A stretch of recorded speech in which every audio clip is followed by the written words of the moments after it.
Okay, let's jump right into this one. We're looking at a source with a really provocative title, Israel, the idol of modern Christianity. Now, the core argument here is that a pretty subtle deception has, well, completely reshaped modern faith for millions of people. So let's unpack what that actually means.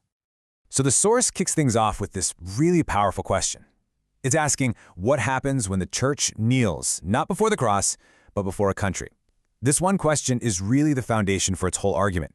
It introduces this idea of a great Christian deception, suggesting that for millions of believers, the focus might have shifted from Christ to a country, and a lot of times without them even realizing how or why. So you gotta ask, right? How could a shift like that even happen? Well, the source argues it all started with a fundamental change in the church's core message. It sets up this contrast between the original focus of the faith and its modern form, and that's supposed to show us just how big this shift really was. And this comparison, this really gets to the heart of the argument. According to the source, the early church had a super simple message. It was all about the gospel of salvation, which created a spiritual people. But, over time, that focus started to get tangled up with the politics of land and kingdoms. And the claim is that this ultimately turned the church into more of a political institution. So this brings us to a really crucial question that the source poses. Think about it. When the modern state of Israel was founded back in 1948, was that a spiritual Israel, the fulfillment of a promise from God? Or was it a political Israel, a nation-state established through human politics and alliances? The argument here is that a lot of believers just accepted it as the first thing, without really stopping to ask if it might have been the second. All right, so to really understand this perspective, the source says we have to go back and look at the history. It traces this whole blend of faith and politics back to a very specific theological idea that, well, pretty much laid the groundwork for everything that came next. And this timeline kind of breaks down how that idea developed. It all started back in the 1800s, when some theologians, like a guy named John Nelson Darby, started looking at Bible prophecy through a whole new lens. Then, in the early 1900s, the Scofield Reference Bible came out, and it just exploded in popularity, spreading these new ideas everywhere. So by the time Israel was founded in 1948, the stage was already set. A huge number of people had this theological framework ready to go, and they saw it as a direct fulfillment of prophecy. Now, the theology at the heart of all this has a name. It's called dispensationalism, and according to the source, here's the basic idea. It chops up history into these different eras or dispensations. And in this framework, the church, the body of believers, is seen as kind of a parenthesis, like a temporary interruption in God's real plan, which is supposedly all about the national, ethnic people of Israel. So what's the big problem with that, according to the source? Well, the central critique is this. By zeroing in on a specific national identity, this theology completely overlooks the New Testament's message of unity. The one where distinctions like Jew or Gentile are supposed to disappear, replaced by a new spiritual identity in Christ. So the bottom line is, the source claims a gospel of unity got traded for the politics of division. And that brings us to the modern day. Because the source argues these theological ideas didn't just stay inside church walls. In this next part, we're going to see how prophecy, politics, and profit all allegedly fused together to create this massive, influential modern machine. The source breaks this down into a pretty simple three-step process. First, you have the religion part.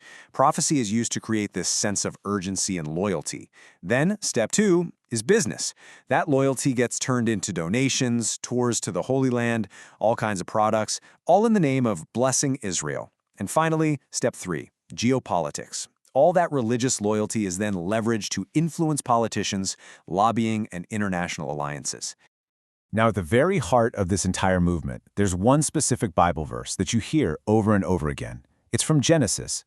I will bless those who bless you. It was a promise originally given to Abraham, but the source claims that how this verse gets used today is the key to understanding the whole ideology. And the source offers a direct counter-interpretation. It argues that this promise was a spiritual one, given to Abraham about a lineage of faith.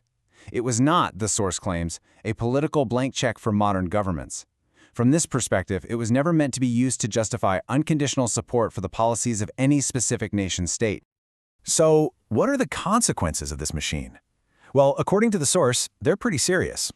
For one, fear replaces faith. You get more entertainment than evangelism.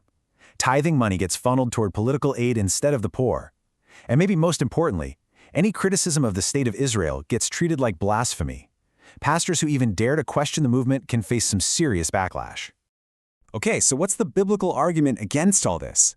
Well, the source turns to what it calls the hidden verses, passages from the Bible that, it claims, directly contradict this modern political take on the gospel. One of the main pieces of evidence they point to is this quote from Jesus himself. He's standing before Pontius Pilate, the Roman governor, and he says it plainly, "My kingdom is not of this world." The source uses this to argue that the focus for Christians should be on spiritual things, not on fighting for or defending earthly, political kingdoms. And then there's this quote from the Apostle Paul, which the source says completely redefines who Israel even is. Paul says it's not the children of the flesh, meaning it's not about your DNA or your ancestry who are God's children. Instead, it's the children of the promise. And that, the source argues, points to a spiritual community of faith, not a nation defined by a bloodline. The source then highlights what it calls a really painful irony. Amid all this massive political support for the state of Israel, it claims that the local Palestinian Christians, these are believers living in the very land where Jesus was born, they're often ignored, they're silenced, sometimes they're even called enemies by the same global church that claims to be defending the Holy Land. So after laying out this entire critique, the source doesn't just leave it there. It proposes a solution.